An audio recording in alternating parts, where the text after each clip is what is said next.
Okay, everybody, so I am Peter Schwartz. I'm the disembodied voice you hear. No, you can see me in the little picture. I have the pleasure of being the director of the IU Center for Bioethics and of the Bioethics and Subject Advocacy Program of the Indiana CTSI.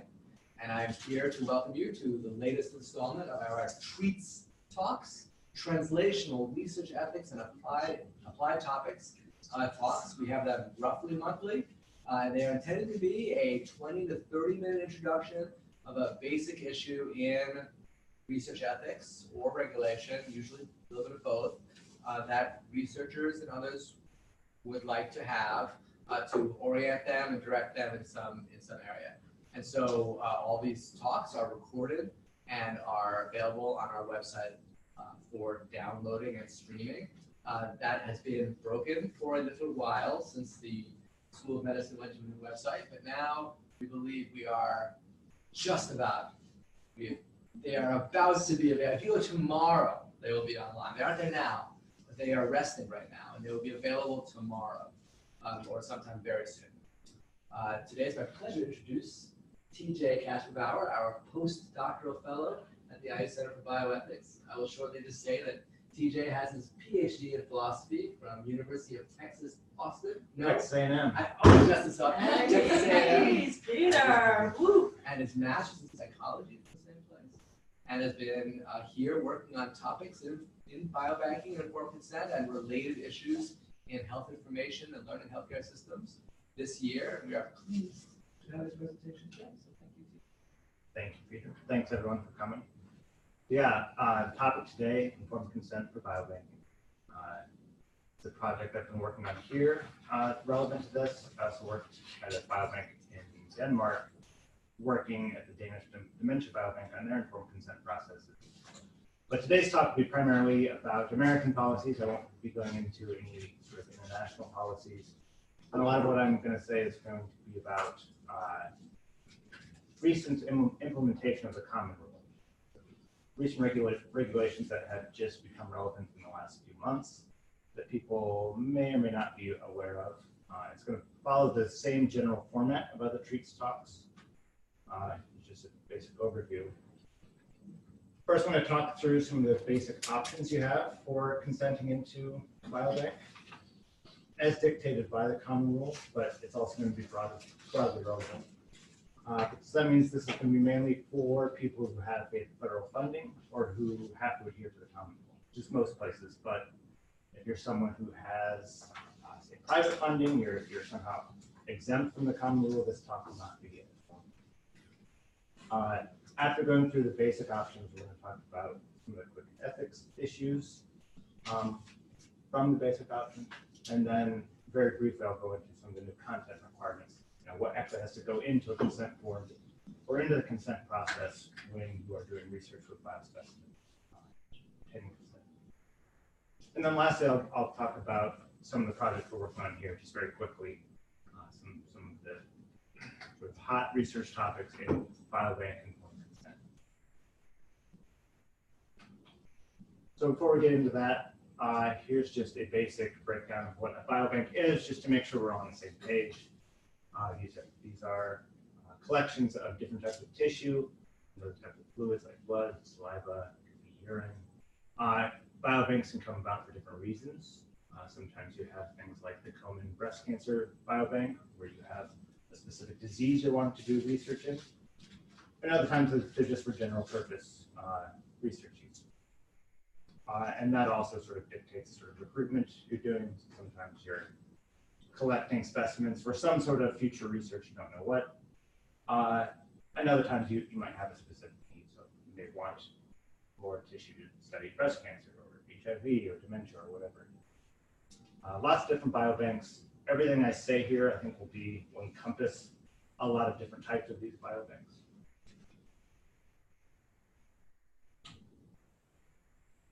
So to get into the general requirements, this is what the common rule says. This is sort of the default, I think, in a lot of people's mind of what is required for consent when it comes to creating a biobank or doing research on a biobank. So the default is if there's no identifying information, like names, social security numbers, things that identify you, you do not need informed consent because it's not considered human subjects research. But there are a lot of qualifiers on that we'll get into. A new thing with the common rule that people have heard about, I don't know if a lot of people are doing this yet, is broad consent. So you consent at one time for a wide range of future uses. And that does include identifiable information. There's also this option of a consent waiver, which people would have been familiar with before the common rule. It's still an option, and it does raise some other ethics issues that we'll look into. And then lastly, there's still study-specific consent, which I'm not going to say as much about, but where you're doing research on some sort of sample for a very specific study, you might want to include identifying information, you might not, and it would sort of include a lot of the same elements of these other types of consent, but because it's sort of more well-known, I'm not going to talk as much about that. Okay, so going back to the top, so doing research with de-identified biospecimens. So what the general regulations say, what the requirements are, and I'm not going to cite anything here, but I have some references at the end. If you want to know sort of my reasoning behind what I say, feel free to ask.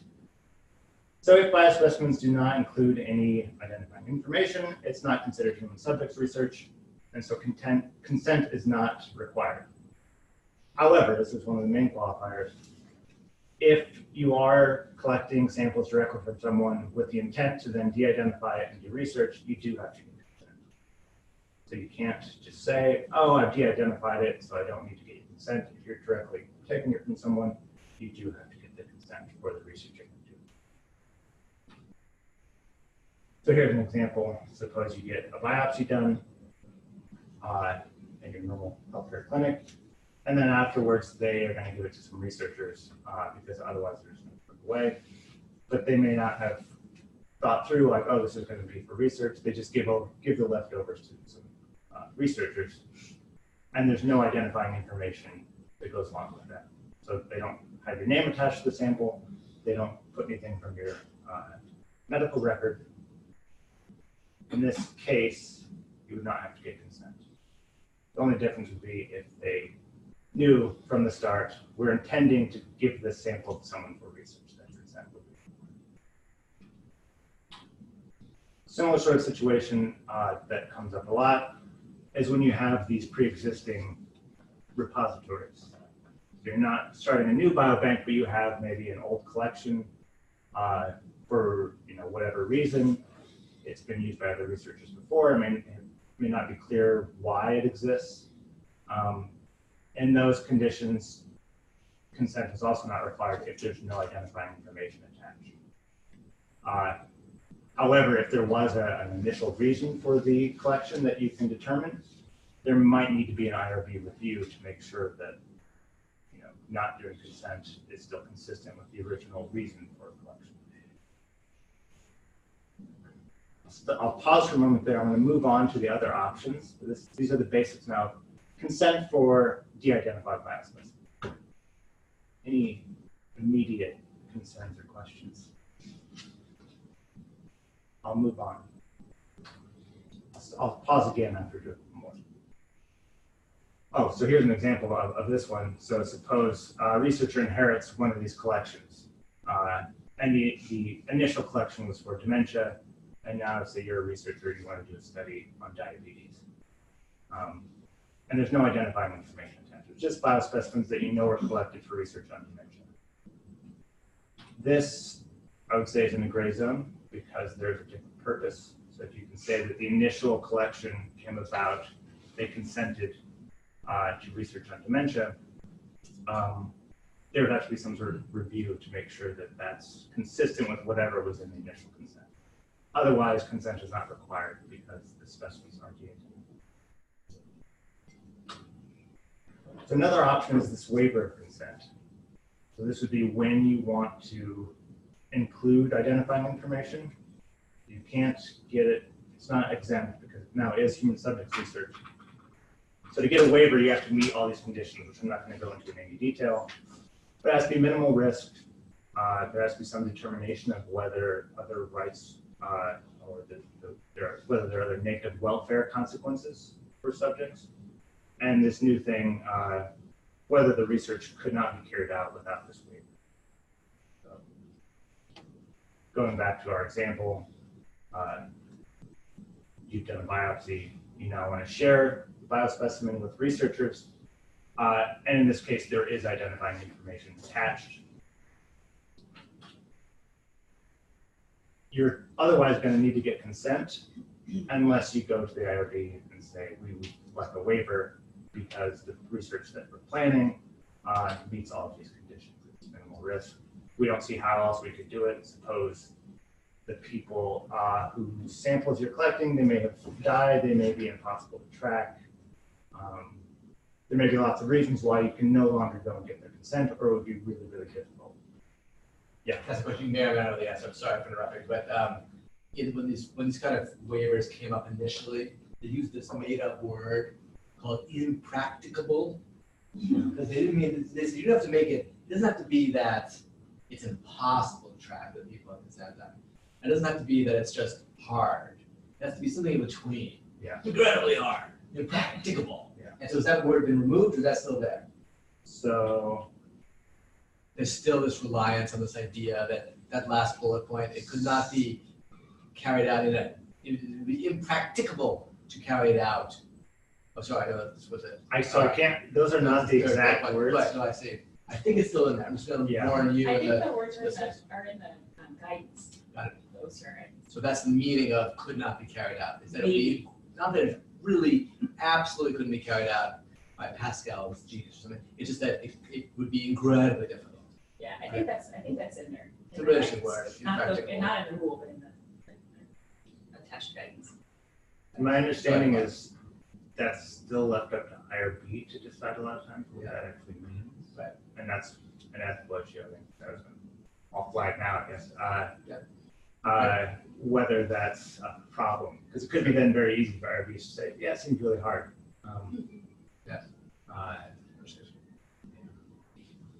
This is perhaps naive, but does it matter what the new research is going toward, what the goal? So is it, if it's to, I'm thinking about like the HeLa cells, so if it's to make a vaccine, if it's to make a therapeutic intervention, does that matter? So I don't know what counts as minimal risk in that. So I suppose that's what what the determination would be based on. An intervention seems like non-minimal risk. Creation of a cell line, I suppose, would be minimal risk. But that might also get into issues of, how long are these cell lines going to be in existence? Are they going to be commercialized? Things like that. Are you thinking though of the contribution to the public good from the research itself? I'm thinking of both, so both ways, I'm not sure. Yeah, well, Later. I apologize. We're starting throwing blood in the water, No, so to speak. A biospecimen in the water. we'll come Now back the to sharks are that in a bit. So, okay. Hey, shark is a good thing. Shark means you're fierce. Deadly. So if you don't do the waiver, there's also this other option of broad consent. So this new option under the common rule, you can consent people into future unspecified uses, or not unspecified, but broadly specified. And this is different from the waiver. So previously you could consent people into a study, and then the IRB could essentially give you a waiver of, oh, we're going to keep using their specimens later. And the IRB can say, okay, you don't need to go back and ask them for their consent again. Broad consent is sort of novel, where it just says, okay, this is one time, you're consenting to future uses of your specimens, and we're not going to say exactly what that future research is, because it's too hard to know in most cases. And with broad consent comes with a lot of new content requirements. So to make this more feasible and something people would actually find permissible, there are some new pieces of information that have to be put in there. This is also in other standard consent, but this is raising new challenges with broad consent. So one, you have to tell people whether or not identifying information will be removed, and you have to make it clear to them that they're not going to be asked again. Like, this is your one chance. You have to tell them whether or not their specimens will be commercialized and whether they'll share in that, so relevant to like the HeLa cells. Whether there will be any individual results returned to them, and then lastly, whether, for privacy reasons, whether there could be any whole genome sequencing, which could increase the chance that in the future someone could find out who you are based on your DNA. Already planning to sequence your genome, you need to tell them that. So, for example, this is just a basic one. This is where you could use broad consent. You wouldn't have to. This is sort of a new option for researchers. You're going to create a biobank where you're going to do research on dementia, for sort of indefinite amount of time, and you're going to include information from the health record. You could use this broad consent option. You're going to then have to track them over time. You're going to have to make sure that whatever happens in the future is still consistent with whatever they consented to. Even though it's a broad consent, it's not unlimited consent, is my understanding. Since this is still, nobody's really tested it as far as. Okay, so, timing is good. So here's some ethical issues that might already be occurring to some of you. So the first thing, which I sort of just mentioned, there are issues about privacy. And so when you think about these consent options, you might be worried that they don't really protect privacy, especially from genomic information. So one thing to note is that NIH does have a policy now, sort of as a result of the debates over HeLa cells and Radolax. At least for genetic data, the presumption is in favor of getting consent. This is just a policy. This isn't a law as far as I understand it. But there's a presumption in favor of getting consent if you are already intending to create genetic data from someone's specimen.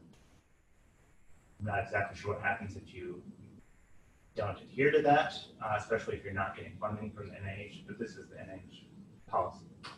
More significant, I'd say, is in the common rule, they've sort of built in a fail-safe if genetic privacy becomes more and more vulnerable. So the only reason that de-identified biospecimens don't require consent, there was a big debate when they created the common rule of this would make things really difficult. If it's de-identified, we're going to consider this not human subject research because it's just a specimen. And you can't just look at a specimen and get someone's DNA. And then people said, well, if whole genome sequencing really takes off, any lab might have the equipment to pretty easily find out who someone is. So definition in the regulation has to be readily ascertained. So if I can readily ascertain your identity from your specimen, then it is human subject research. And so in the common rule, the fail-safe is, okay, in the next year, so starting January 2019, within the 1-year time frame, institutions have to revisit what counts as an identifiable biospecimen or what identifiability amounts to. And then again, at least every 4 years, they have to return to that issue. So at the moment, no consent required for de-identified biospecimens, but that could change relatively soon. There's at least going to be more discussion on it. Another general question, which we've sort of already discussed, is whether these options are adequate, whether they really protect human subjects. Just saying that de-identified biospecimens are not human, doesn't count as human subjects research, seems like potentially irresponsible. So one option, which we already mentioned, it may end up being very easy to get consent waived. So what's stopping IRB from just having very lenient standards and just consenting to the use of identifiable specimens? And as already mentioned, de-identification avoids the consent process entirely. And then broad consent, which again, nobody really knows how feasible this is going to be. You have to have a lot of IT infrastructure, a lot of tracking over time. People have also worried, okay, you present people with broad consent and they all say no, you could have a problem in getting enough subjects in your study. Why not just go for the consent waiver? Then you don't have to worry about, you have to respect somebody who says, I don't want to do the broad consent. So why wouldn't people just go for the consent waiver? So there's lots of sort of backdoors for researchers to avoid potentially a higher ethical standard when getting consent. So I'll just flag some alternative consent strategies people have mentioned. So the framework I've already presented, laid out from the common rule, sort of assumes it's going to be a one-time consent. This is why broad consent was sort of a big deal. Like, it gives us more flexibility, but it's still a one-time consent. Some people have said, well, we should move to a model of more dynamic consent. This is something that's an option still, but it's not really addressed in any of the requirements. Where essentially you would have some sort of way of changing the consent preferences over time. You have more of a conversation with participants. You ask them if they still agree with what they initially consented to, and whether they want to change anything. A closely related idea is meta consent, where if you would create a portal for dynamic consent, you would ask people what their general preferences are. So would you want to be asked every time you use your sample? They say yes, you can get some sort of alert every time their sample is used. Or they could tell you, I don't care, you don't need to check it. One example of this, I was wondering how this should show up. This is the Michigan's newborn blood spot biobank has been pilot testing a dynamic consent process, where what that says, the blurry text, is that we have your child's samples. How would you like it to be used? And so parents can go in and indicate how they'd like their child's specimens to be used. And something similar could be done with other sorts of biospecimens, where over time you could change what is happening. What are the choices? Can you say? They did not. It just says there. So in the pilot study I've looked at, they didn't really present the options. I don't know if that actually says. Oh, it doesn't say exactly. It's not like research yes or no, cancer research yes or no. I don't recall if they let you get that anywhere. It was sort of just testing whether people would use it, as far as I remember. So very quickly on new communication requirements. There's been a lot of debate too about how consent forms are just too complicated. So all these different consent options don't mean much if nobody really understands what they're agreeing to. So there are all these new requirements now from the common rule to make consent forms or consent processes easy to understand. I don't have time to go through these in detail, but in general, they require biobank managers, administrators to think more about how we're going to communicate this information and really help people make a decision. So don't just put the basic legal terms in there. Actually tell us, like, what do I need to know to make a good decision about this? And so there's a question about how, what exactly does that amount to? This reasonable person standard was finally put in the common rule officially after a long time where people said, yeah, we're going to apply the reasonable person standard as an ethical standard. Now it's a legal standard in creating consent forms. It was a legal standard before this. Was it? Part of case law. Okay. So, but not federal. Right. Federal law. Yeah. So an example that we have also used here at the Indiana Biobank, but this is Vanderbilt's Biobank. This was their attempt to improve comprehension. This is just a basic diagram illustrating the process of submitting to a biobank. So this is very good. It's all one page, 9 steps to make it very simple and hopefully easy to understand what's happening when you agree to donate to the biobank. And then their actual consent form. It might seem like a lot, it's still a page of text, but that's got a lot of people where it's 7, 8, 9 pages of text. And the most important information is highlighted. I'm sure there's more details that people get. This is admirably concise for the basic.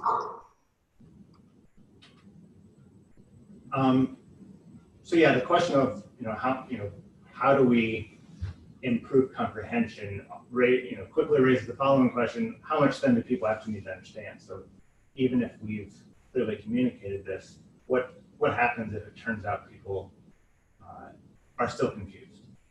And this is a question we've been investigating here at the Center for Bioethics. In particular, we've recently published a paper commenting on the question of, can people still participate if they demonstrate that they don't understand? Just last week, this paper came out, commenting on some research by Laura Beskow, and others who have found that even with these really well-designed consent forms, people seem to not understand what they're consenting to, and that seems like a problem. And so in this paper, we tried to lay out some conditions where it would still be okay for people to be allowed to enroll, even if they show that they don't understand certain key topics. So this is one of my favorite graphs. It's very complicated. I'm just going to go through, going to highlight a couple things. This is from Beskow's study, where they asked people what they understood. Turns out they didn't understand very little, or they didn't understand very much. And so then they showed a group of biobank consent experts the results of the study and asked them, what do you think should happen now? So at the bottom of the graph are actually the most important topics. So these are the things that this panel of experts said, these are the things you absolutely have to show understanding of in order to enroll. So at the very bottom, you have to understand that we're going to access your medical records. If you don't understand, the majority of people said we need to review this again or not allow them to enroll. Only what, like 5% said, yeah, we can still allow them to enroll if they don't understand that we're accessing their medical records. And as you go up, it's things like, do they understand that we're taking their blood, that the purpose of the biobank is to collect these specimens and save them for research use, things like that. And so this is still sort of an ongoing area of investigation of which of these things really are the most important, what should happen if it turns out people don't understand a lot, even after you've perfected your consent form. And the last thing I'll say, this is another area of investigation here, is universal consent. So this is a process where you approach, say, every patient who comes into a clinic, or for example, the IU health system. You approach every single patient asking them if they want to be part of Biobank. And you give them all a general purpose consent form, not for a specific study, but just to donate to the Biobank. And this has raised a lot of ethical issues. This is just a quick table. So a lot of people have said biobanks are low risk, high benefit. We should be enrolling as many people as we can. It also encourages this nice feedback loop between research and care, where the research we do on people's specimens could directly inform the treatment. But people have said, well, yeah, those things sound good, but they have downsides. So one, approaching people in the clinic might just be a really bad condition for consent, because people are stressed. They think they're there for their care, not for research. And then also we should keep these two domains distinct. Research and care should be kept separate. And so we've also been talking about what are the proper conditions for approaching people to consent to a biobank if it's actually being implemented in a sort of standard healthcare setting where research may not be what are on people's minds.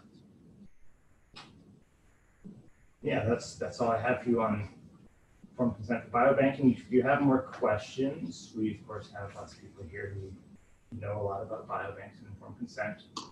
And if you want to read more, I've included some of my favorite references. The Laura Beskow paper that just came out is right at the top. I highly recommend that one and all of the commentaries included. Thank you. Questions, comments?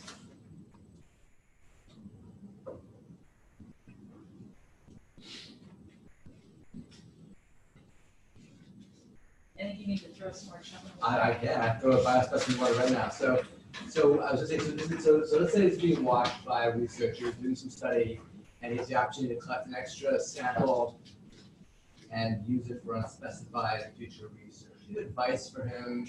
Sort of, are there ethical dangers of that? Are there ethical advantages of that? And then, so is there a regulatory approach you'd recommend? Should he or she not consider doing that? I mean, there has been a long history in health research, last 20 years, for people constructing their own biobanks and sort of saying, I might someday want to take a look at these samples and do something else with them. I've got a person here that does my research, drawing blood anyway from my study. Let me just take a little extra and get their consent and do future research. Is that an option for people? Is there too many ethical problems with that, or too many regulatory problems? What do you recommend? Yeah, I mean, so what I would be concerned about as a researcher, well, I'm getting all the way back, the concerns about identification could be problematic. So suppose in the next few years it's determined that DNA is just way too easy to analyze and get information quickly, so it's no longer or de-identified. It may then be worth getting consent for sharing identifiable information rather than going the de-identification route. Especially, so if you agree to include identifying information, it also includes more IRB review. So the de-identified route raises ethical concerns right now, could raise even more in the next 5 or 10 years, definitely beyond that, I feel like. And there's a lot of review as part of that, which might be sort of bureaucratically difficult, but it at least makes sure that your specimens will be collected in an ethical way and you'll be able to use them in the future. It makes it less likely that someone's going to come in and say, these things pose too much of a risk now, you need to discard them.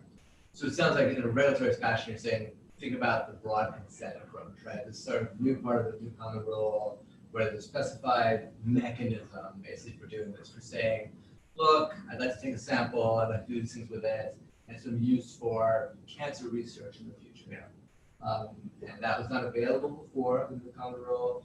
So in the last year or so since the implementation of the new common rule, that's an option, and which is satisfies the regulatory approach, but because of that, you're saying you can feel more comfortable with the ethics of it too, because it's a contended area. We've had a public conversation of sorts, and at least in this public conversation, we've agreed on this method. So it's an area where the regulation is helping the ethics, because if you're unsure of the ethics of it, you can say, well, this is a rule provided for me by my elected government that I can use, which seems very above board, transparent, and regulated. I have, I guess, just a point for consideration, or I'm interested in your thought process on this, which is that the fact that a specimen is identifiable to the researcher seems to me like a strange thing to get hung up on, especially for DNA, which is you could publish, on Google like massive, whole genome sequences, and only certain people would even be able to make sense of that. And so when you're dealing with just a specific lab, for example, the fact that D&I would be identifiable to the people in that lab. I mean, do you think maybe we might already be ready for a secondary way of thinking about what counts as identifiable, which would be sort of, it's identifiable to the public at the point of publication, for example, or so if you have a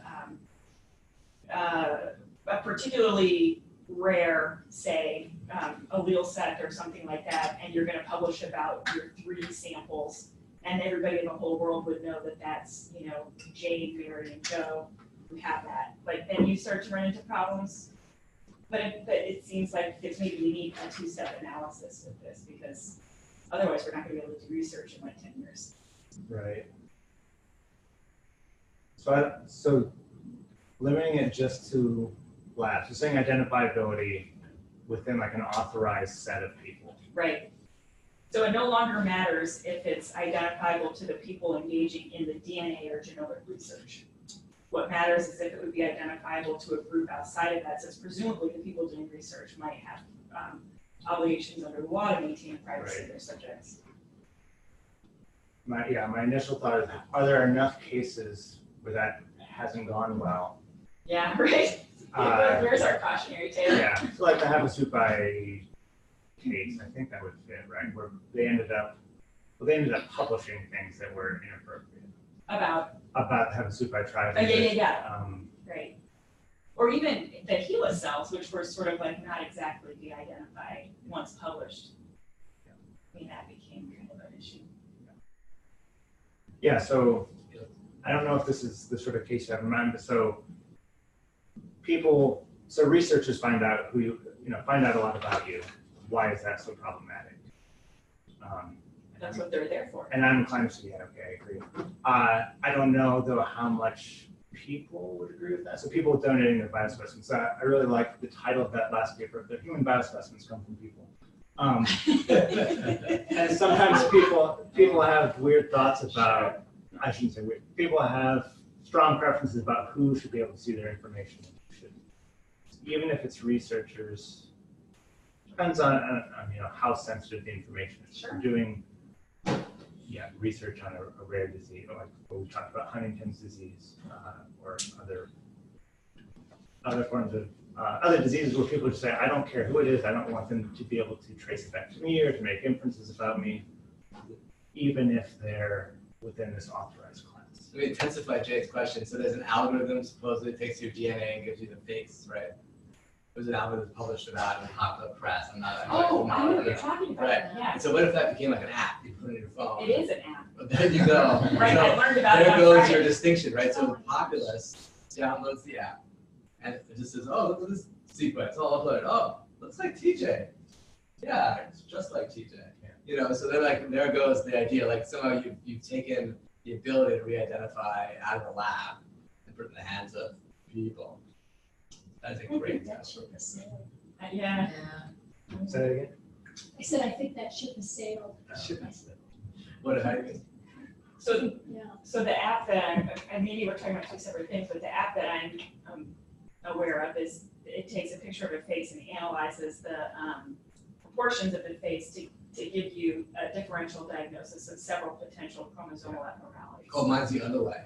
It's a sequence. You get a sequence of DNA, and they generate a sketch of the face. But they could still do the same thing then. Yeah, it's by the same algorithm. Yeah, sort of. But is it so? I mean, let's say you could do that though. So it says, oh, gee, this sequence is Peter. I guess then you can know a lot about me that I might not want to share.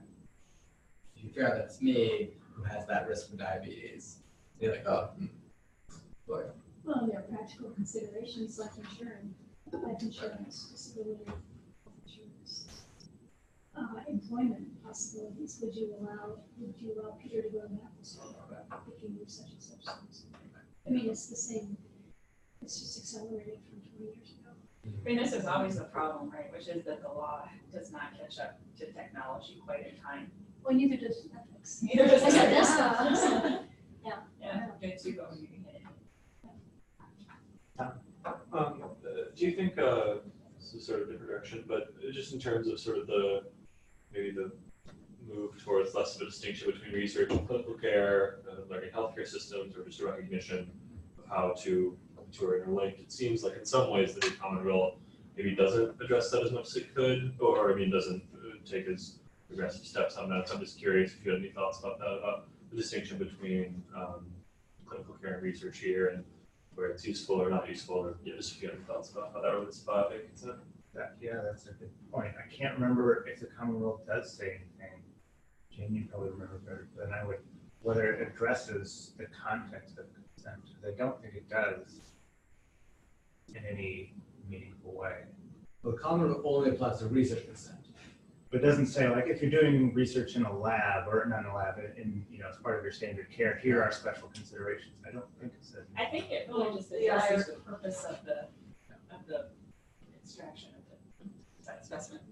At least the IRB will ask our potential participants, students of any of the investigators, patients of any of the investigators,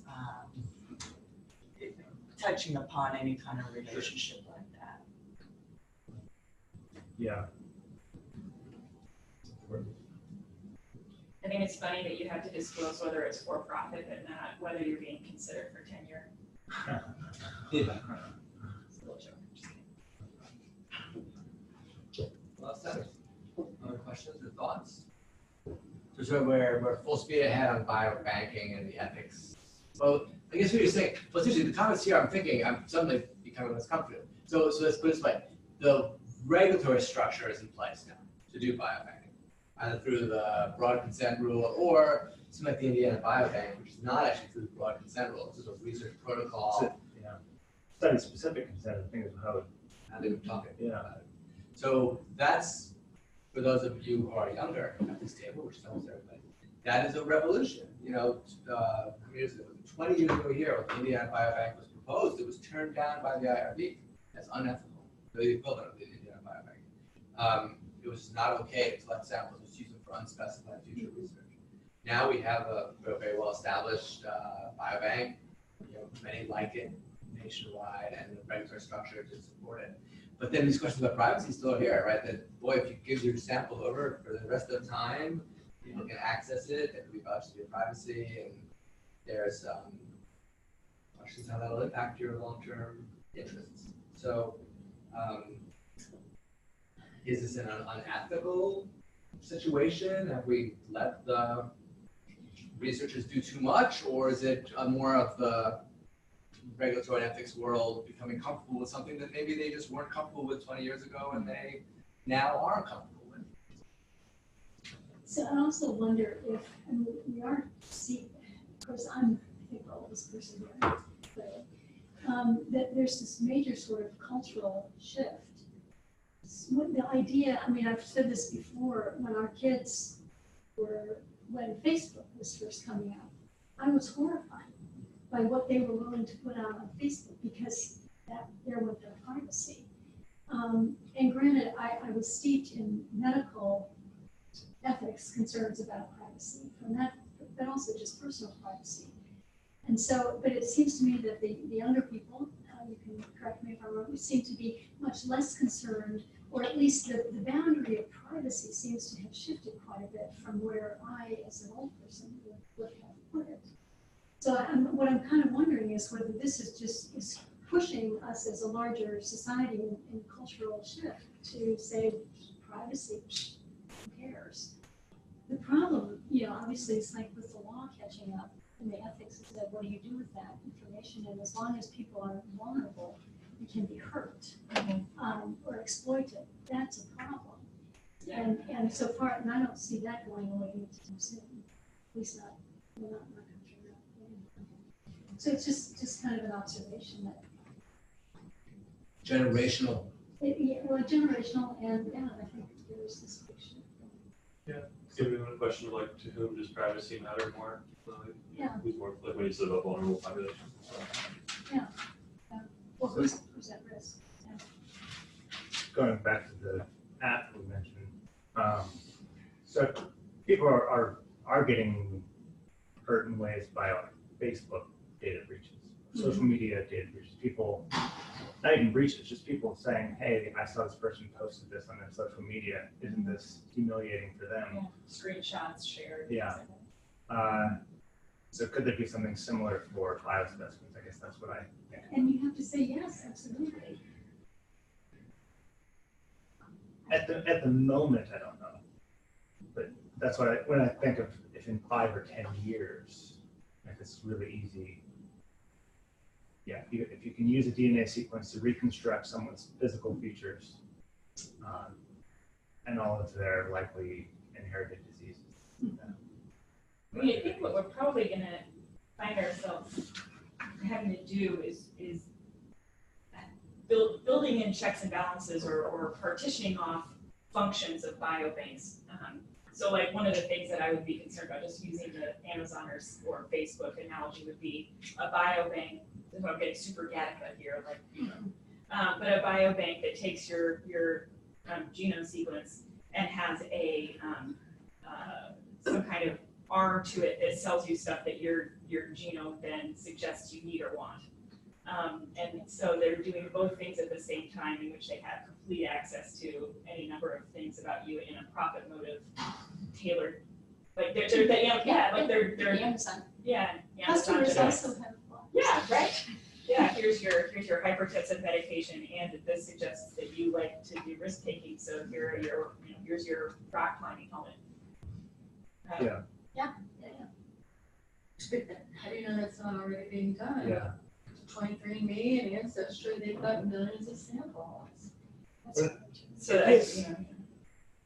It is already being done by advertisers too, right? Based on your browsing activity on the internet,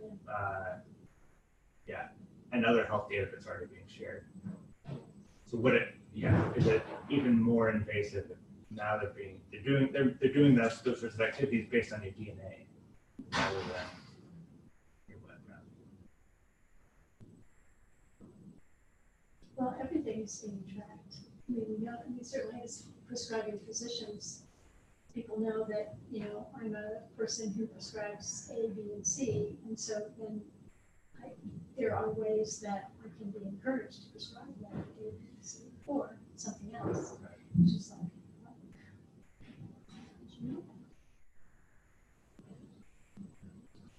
We probably need like a bioethics commission or something at the federal level. Radical thought. Something brought to you by science. Okay, well, we'll let it there. We'll post this to the website. If you want to look at it, we'll post some of these articles and links to them as needed so you can look this stuff up. So thanks a lot, everybody. Thanks for the conversation. Thank you.